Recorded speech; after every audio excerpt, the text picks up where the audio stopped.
नमस्कार। आज का ये वीडियो बहुत ही गंभीर है क्योंकि हमारे समाज में पनप रही एक बहुत बड़ी बीमारी के बारे में है। वैसे तो ये वीडियो सभी को देखना चाहिए, पर कुछ लोगों को तो ये डेफिनेटली देखना ही चाहिए। टीनेजर्स को, और खासकर वो जो कि वोक टाइप के हैं, जो कि इंस्टाग्राम पर दिन भर एक्टिव रहते हैं, जो छोटे बच्चों के माता पिता हैं, जिन्हें लगता है कि अभी तो हमारे बच्चे छोटे हैं, इन सब बातों से दूर हैं। तीसरा वो जो कि लड़कों के माता पिता हैं, जिन्हें लगता है हमारे तो लड़के हैं, इनके साथ कहाँ ये सब होने वाला है।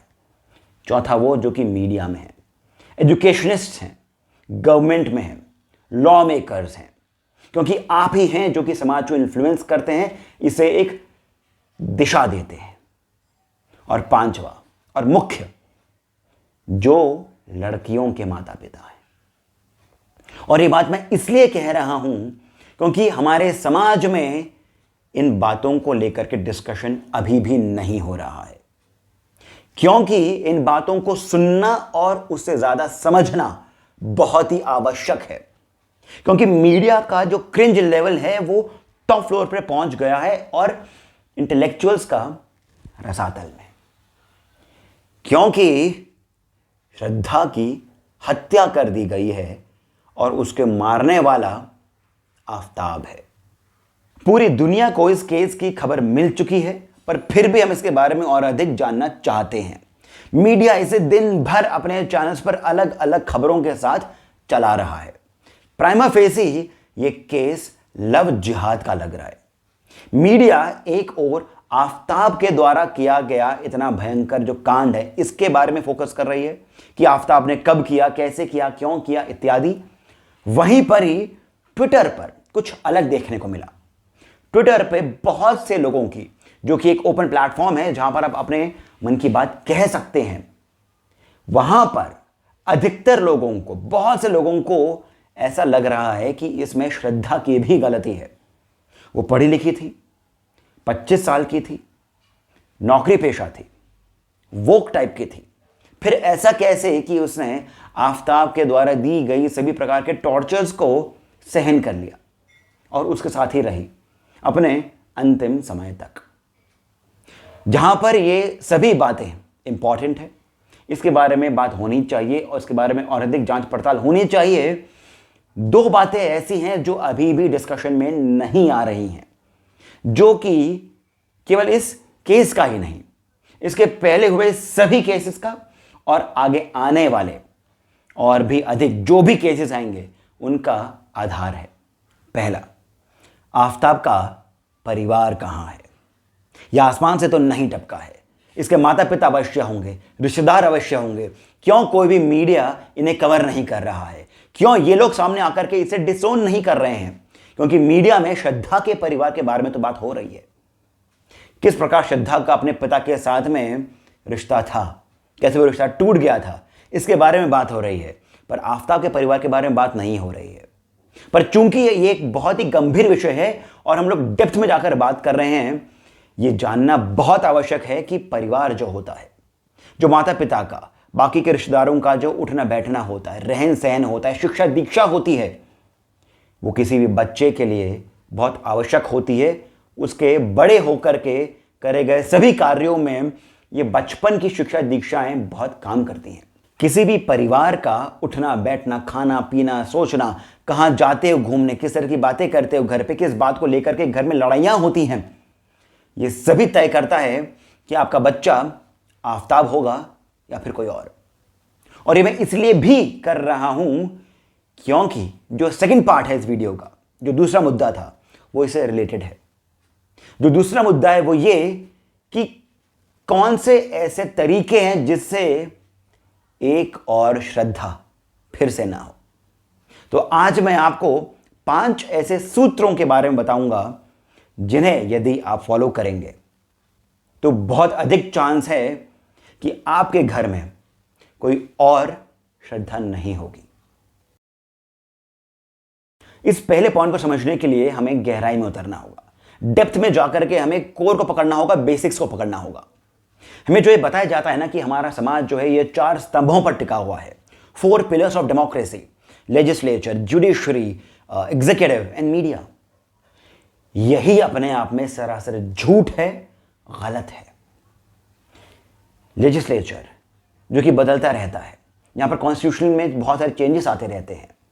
जुडिशरी जहां पर कोलिजियम डिसाइड करता है कि सुप्रीम कोर्ट, हाई कोर्ट के जजेस कौन होंगे।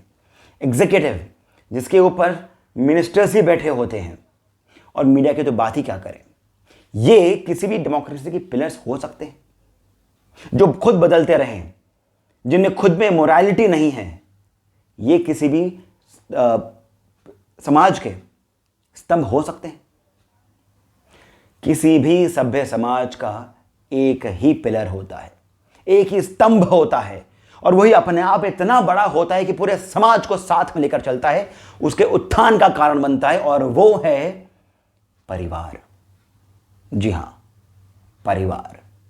परिवार और परिवार के संस्कार। Now it is high time that we stop taking sanskar as a cringe word. जो टीनेजर्स होते हैं उनके लिए संस्कार ऐसा लगता है कि oh god please spare us, इस तरह की बातें आती हैं। बहुत सारे जो वो किस्म के न्यू पेरेंट्स हैं जो कि 30-35 साल के, 40 साल के होते हैं, उनके लिए भी ये संस्कार वाली बातें जो होती हैं लगता है कि oh god please please please ऐसी बातें नहीं करो। पर आप समझिए, पूरा वेस्ट आज भुगत रहा है क्योंकि वहां पर परिवार नहीं है। ओल्ड एज होम्स वहां पर बढ़ गए हैं, क्राइम रेट वहां पर बहुत अधिक है, सोशल सिक्योरिटी टैक्स वहां पर लगाना पड़ता है, जिससे कि जो लोग बेघर हैं या फिर जो लोग बेरोजगार हैं, बूढ़े हैं, उनकी देखभाल हो सके। हम बात कर रहे हैं परिवार की, जिस ही के बेसिस पर यह देश हजारों साल टिका रहा है।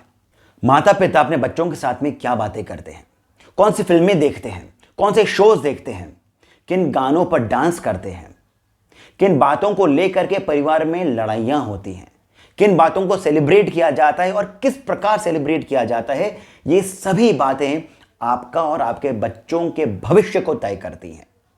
मॉडर्निटी के नाम पर, ओपननेस के नाम पर हम बच्चों को कुछ भी करने के लिए अलाउ कर देंगे, ये गलत है।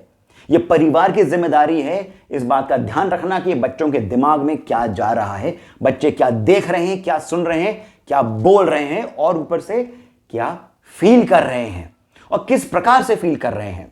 जो फॉर्मेटिव ईयर्स के बच्चों की यादें होती है ना, वही उन्हें अपने जवानी में या फिर बुढ़ापे में डिफिकल्ट सिचुएशन से बाहर आने में मदद करती हैं।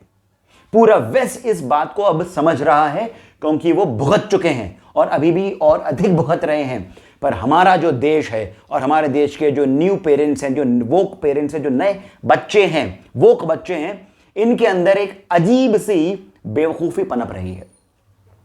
अजीब सा एक सन्नाटा इनके दिमाग में चल रहा है, जहां पर इन्हें लगता है कि संस्कार की बातें करना दकियानूसी हो चुका है, 18वीं सेंचुरी में रहना हो गया है। अपने बच्चों के साथ में बैठकर आप दारू पीजिए, ये मॉडर्निटी होती है, ये ओपननेस होता है। किस प्रकार की बेवकूफी भरी बातों में हमारा दिमाग घुस चुका है, हमें पता ही नहीं है। ये सभी मार्केटिंग है, हमें इस बात का भी नहीं पता है। अपने प्रोडक्ट्स को बेचने के लिए वो इस तरह की सभी बातें करते हैं। हम नहीं ध्यान देंगे इस बात पे। हमको ओपननेस चाहिए, मॉडर्निटी चाहिए, क्योंकि इससे हमारे खुद के जितने भी व्यसन है, हमारे खुद के जितने भी इच्छाएं हैं, उनकी भी पूर्ति होती है। हमारी एज तो हो चुकी है, पर अब क्या करें, तो हम बच्चों के थ्रू उन बातों को जिएंगे। सरासर गलत है। और ये इसलिए ज्यादा जरूरी है समझना क्योंकि जो संस्कार होते हैं वो बोल करके नहीं आते हैं। मैं पहले भी कह चुका हूं अपने कुछ वीडियोस में कि मॉरल वैल्यूज और संस्कार अलग अलग हैं। संस्कार का जैसे कि कर्म या धर्म, इनका कोई इंग्लिश वर्जन नहीं है, वैसे ही संस्कार का भी मेरे हिसाब से कोई और इंग्लिश वर्जन नहीं है। मॉरल वैल्यूज बोल करके ज्ञान देकर बताए जाते हैं, पर संस्कार जो होते हैं वो करके बताए जाते हैं, इनका अनुसरण किया जाता है। माता पिता जिस प्रकार से घर में रहते हैं, जिन बातों को लेकर के वो खुश होते हैं या फिर दुखी होते हैं, बच्चे भी उन्हीं बातों पर दुखी या खुश होंगे। इसी कारण यह जानना बहुत आवश्यक है कि परिवार इस समाज की नींव है या किसी भी सभ्य समाज की नींव है, स्तंभ है, और यही एकमात्र स्तंभ है। क्योंकि श्रद्धा ने अपने पिता से संबंध विच्छेद कर लिए थे। दूसरा, श्रद्धा के पिता को श्रद्धा के बारे में कोई जानकारी नहीं थी कि वो कहां है, तीसरा, 2.5-3 महीनों बाद जब श्रद्धा के दोस्तों ने श्रद्धा को कांटेक्ट करने की कोशिश करी और पाया कि उसका फोन नहीं लग रहा है, तब दोस्तों ने उसके पिता को बताया कि आपकी बेटी कहां है, जरा ढूंढिए। तब जाकर के पिताजी ने मुंबई पुलिस में एफआईआर लिखवाई। श्रद्धा शायद वापस आ सकती थी, शायद वो उस पिंजरे से छूटना चाहती थी, पर शायद उसे डर था कि उसके पिता उसे एक्सेप्ट करेंगे कि नहीं। सोचिए इस बात को। दूसरा ये कि आप कितने अवेयर हैं, आपके घर में अवेयरनेस कितनी है पॉलिटिक्स को लेकर के, क्राइम को लेकर के, टेक्नोलॉजी को लेकर के, जो सोसाइटी में कई सारी चीजें हो रही हैं, नई नई चीजें, जो नई नई खबरें आ रही हैं, उनको लेकर के कितनी अवेयरनेस है आपके घर में। कितने डिस्कशंस करते हैं आप अपने बच्चों के साथ, या फिर आप उन्हें एक ट्यूशन से दूसरी ट्यूशन, एक एक्टिविटी से दूसरी एक्टिविटी पर भेजते रहते हैं। या फिर यदि आपके बच्चे बड़े हो गए हैं तो वो आते हैं थके हारे कॉलेज से या 11th और 12th क्लास की ट्यूशन से या फिर ऑफिस से, और वो आकर के सिर्फ अपने में ही लगे रहते हैं। आपके साथ में कोई डिस्कशन नहीं होता है कि क्या चल रहा है आजकल समाज में। ध्यान दीजिए कि ये डिस्कशंस, ये अवेयरनेस बहुत ही अधिक आवश्यक हैं। क्या आपने अपने बच्चों के साथ में इस न्यूज़ को शेयर किया है, या फिर आपको डर लगता है कि ऐसा करने पर उनकी साइकोलॉजी पर क्या असर पड़ेगा? यदि आपको ऐसा लगता है तो आप गलत हैं। बच्चे इतने भी कमज़ोर नहीं होते हैं। और यदि आप उन्हें अपने ही अंदाज में, जब आप उन्हें डांटते हैं तो क्या उनकी साइकोलॉजी हिल जाती है? नहीं होता ना। आपका अपना तरीका है डांटने का भी। यदि आप अपने ही तरीके से बच्चों को इन सब बातों के बारे में बताएंगे तो वो और स्ट्रांग होंगे, वो अलर्ट होंगे, वो अवेयर रहेंगे। और इसी कारण बहुत आवश्यक है कि आप डिस्कशंस करें। अवेयरनेस घर से ही शुरू होती है, जिसकी जिम्मेदारी आपकी है। तीसरा, आपका जो ये सेक्युलरिज्म का, लिबरलिज्म का चोगा है ना, इसे आप उठा करके फेंक दीजिए। Because secularism is nothing but a facade. पूरी दुनिया में यह बात अब प्रूव हो चुकी है। It is important to accept the fact. यही जो सेक्युलर और लिबरल टाइप के लोग होते हैं ना, यही कहते हैं कि लेट्स हैव गंगा जमुनी तहजीब। खुद सोचिए, कोई लॉजिक है इसमें? गंगा भी हमारी, जमुना भी हमारी। इस पर्टिकुलर विशेष धर्म के आने से पहले से ही हमारे पास ये सारी नदियां हैं। तो ये गंगा जमुनी तहजीब कहां से आ गई? It's all a concoction of politics. ये सभी इन्हीं सब मुद्दों से निकले हुए, पनपे हुए बातें हैं, जिनको हम लोग पकड़ करके चलते हैं। यही वो लोग हैं, ध्यान दीजिए, यही वो लोग हैं जो कि ये कहते हैं कि अपने इतिहास को छोड़ो।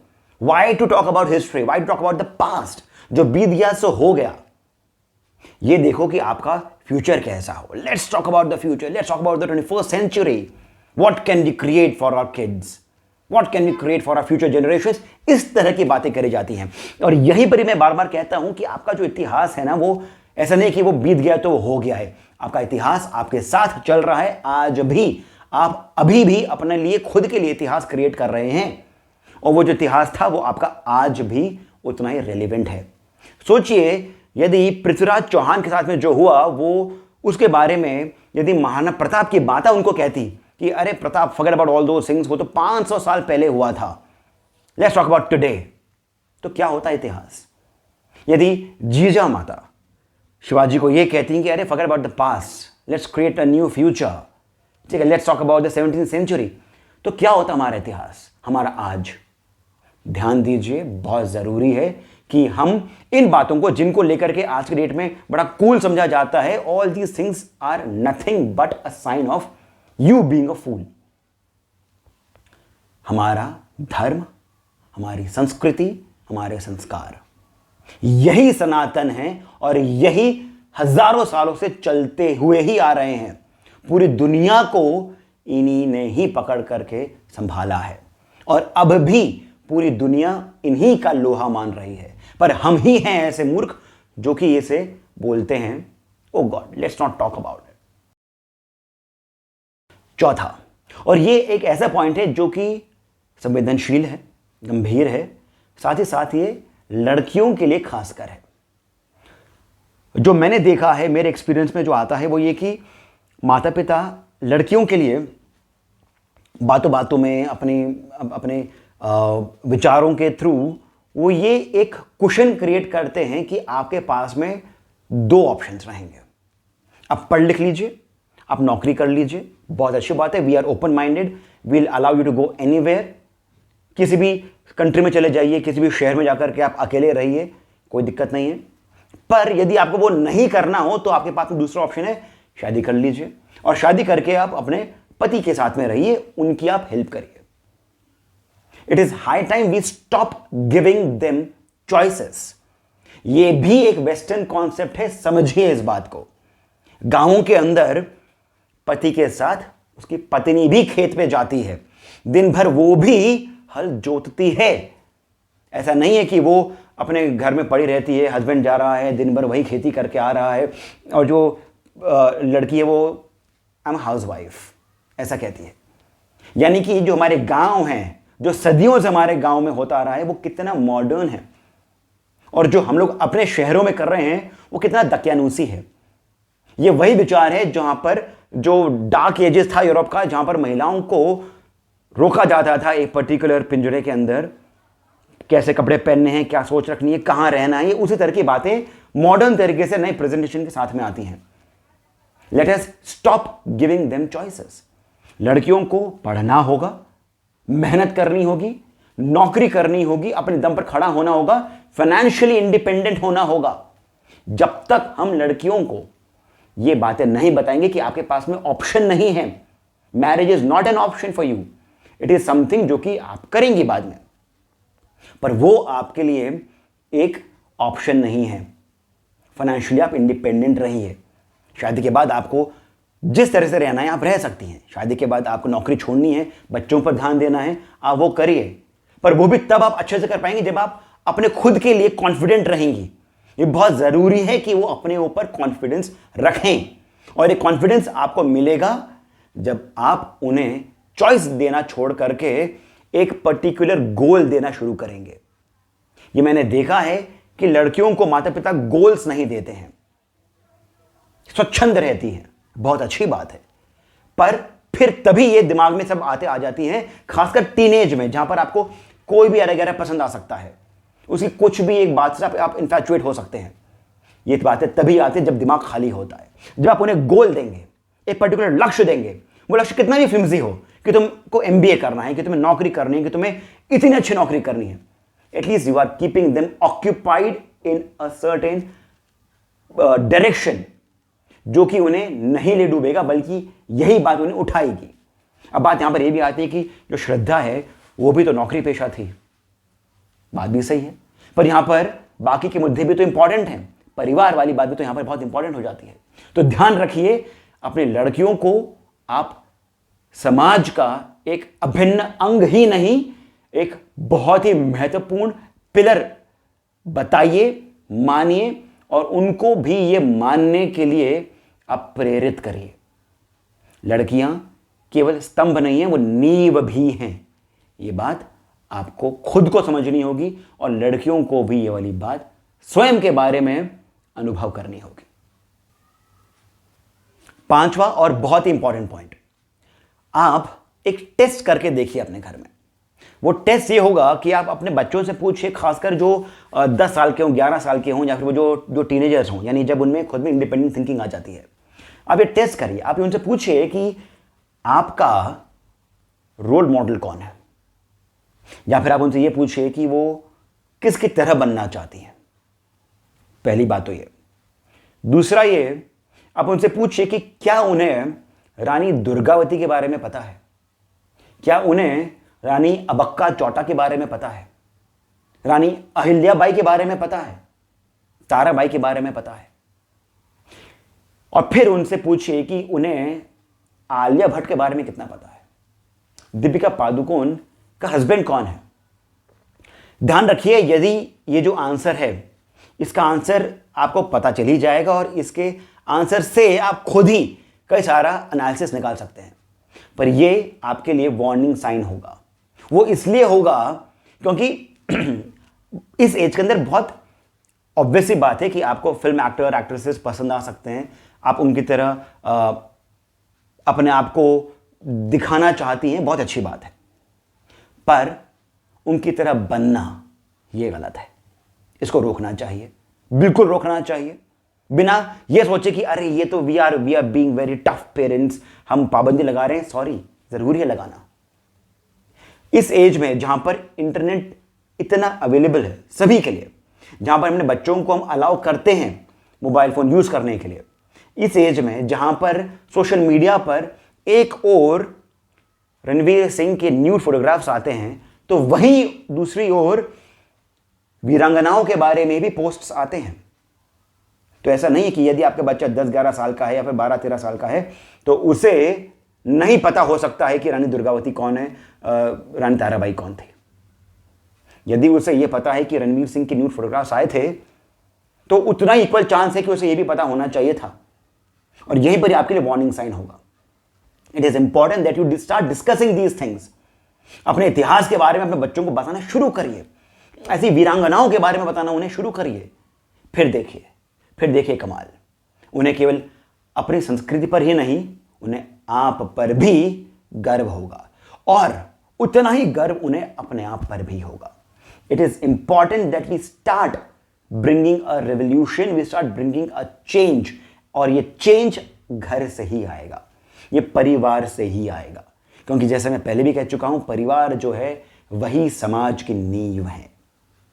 जाने से पहले मैं एक बात और कहना चाहूंगा कि शत्रुबोध बहुत आवश्यक है। पंचतंत्र में कई कथाएं हैं इसके बारे में कि शत्रु की पहचान कैसे करी जाए, शत्रु कौन है, कैसे पहचाने कि आपके घर में शत्रु है, कैसे पहचाने कि आपका जानने वाला ही शत्रु है। क्योंकि आज के समाज में ये बहुत इंपॉर्टेंट है। इसी वजह से हम कुछ ही समय में उन कथाओं को भी लेकर के आएंगे जो शत्रु बोध कराती हैं। अब यदि आपको मेरी ये बातें, ये 5 पॉइंट्स पसंद आए हों तो इस वीडियो को लाइक करिए, जितना अधिक हो सके शेयर करिए, कमेंट करके मुझे बताइए कि आपको मेरी बातें कैसे लगी। और डिस्क्रिप्शन में डिटेल्स दिए गए हैं, यदि आप अपनी ओर से हमें फ्री सहयोग प्रदान करना चाहें, जितना भी हो, 10 रुपये, 100 रुपये, जितना भी आपको लगता है आप हमें दीजिए। आप सभी का सहयोग हमारे लिए बहुत आवश्यक है।